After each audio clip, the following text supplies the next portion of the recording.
இந்த ஜாதகத்தில் முக்கியமாக நீ கவனிக்க வேண்டியது ஒன்று இருக்குது. இவருக்கு ஒரு பெரிய பிரச்சனையை தந்த இடம் எதுன்னா, திருமணம் நல்லபடியாக நடந்துருச்சு. ஆனால் திருமணத்துக்கு பிறகு குழந்தையும் பிறந்துருச்சு.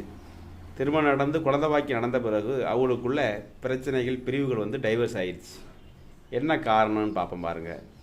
இவருடைய சாதகத்தில் குடும்பஸ்தானம் சொல்லக்கூடிய 2ஆம் இடத்துல சத்ருஸ்தான், கடன் பிணி எதிர்ப்பற்றக்கூடிய 6க்குடைய சூரியனும் சேர்ந்து, சூரியன் அது உச்சமாகி உட்கார்ந்து செவ்வாய் சேர்ந்தது மட்டும் இல்லாமல் சனி பகவானும் உச்சம் பெற்று சமசப்தமாக பார்த்தது குடும்பஸ்தானம் கடுமையாக கெட்டு போச்சு.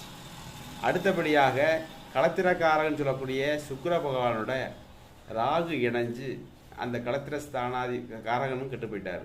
ஆனால் 7ஆம் அதிபதியான புதன் 3ஆம் இடத்திலிருந்து குரு பகவானால் பார்க்கப்பட்டதுனால திருமணமும், குரு பகவான் திரிகோணத்திலிருந்து எந்த விதமான பாவக்கிரகங்களால் பார்க்கப்படாதனால புத்திரமும் கொடுத்து